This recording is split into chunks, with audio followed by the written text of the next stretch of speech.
छोटे मनु ने गुल्लक से सब सिक्के निकाल लिए और उनको बटोर कर जेब में रख लिया। घर से निकल पड़ी। पास में ही केमिस्ट की दुकान थी। उसके जीने वो धीरे धीरे चढ़ गई। वो काउंटर के सामने जाकर खड़ी हो गई और बोलने लगी, पर छोटी सी मनु पर किसी का भी ध्यान नहीं गया और ना ही उसकी आवाज किसी को भी सुनाई दे रही थी। सब अपने अपने कामों में व्यस्त थे। दुकान मालिक का कोई दोस्त बाहर देश से आया था, वो भी उससे बात करने में व्यस्त था। तभी उसने अपनी जेब से एक सिक्का निकाल कर काउंटर पर फेंक दिया। सिक्के की आवाज से सबका ध्यान उसकी ओर गया। उसकी तरकीब काम आ गई। दुकानदार उसकी तरफ आया और उससे प्यार से पूछने लगा, बेटा तुम्हें क्या चाहिए? उसने अपनी जेब से सब सिक्के निकाल कर अपनी छोटी सी हथेली पर रख लिए और बोली कि मुझे चमत्कार चाहिए।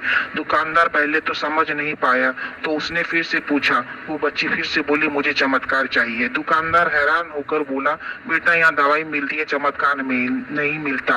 वो बच्ची बोली, अगर यहाँ दवाई मिलती है तो चमत्कार भी आपके यहाँ ही मिलना चाहिए। दुकानदार बोला, बेटा लेकिन आपसे यह किसने कहा कि यहाँ चमत्कार मिलता है? अब उस बच्ची ने विस्तार से बताना शुरू किया।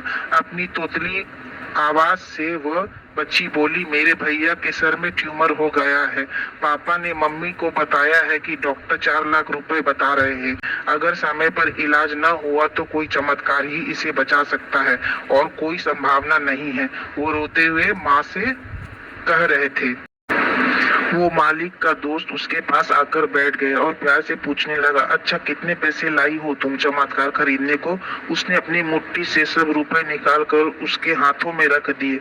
जब उसने वो रुपए गिने तो 21 रुपए 50 पैसे थे। वो व्यक्ति हंसने लगा और मनु को बोला, समझो तुमने चमत्कार खरीद लिया, चलो मुझे अपने भाई के पास ले चलो। वो व्यक्ति जो उस केमिस्ट का दोस्त था, अपनी छुट्टी बिताने भारत आया था और न्यूयॉर्क का एक प्रसिद्ध न्यूरो सर्जन था।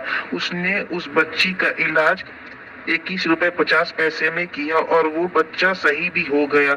आखिर प्रभु ने मनु को चमत्कार बेच ही दिया। वो बच्ची बड़ी श्रद्धा से उसको खरीदने चली थी, वो उसको मिल गया। प्रभु सबके पालनहार है, उनकी मदद ऐसे ही चमत्कार के रूप में मिलती है। बस आवश्यकता है तो सिर्फ सच्ची श्रद्धा की, क्योंकि परमात्मा संसार के कण कण में है।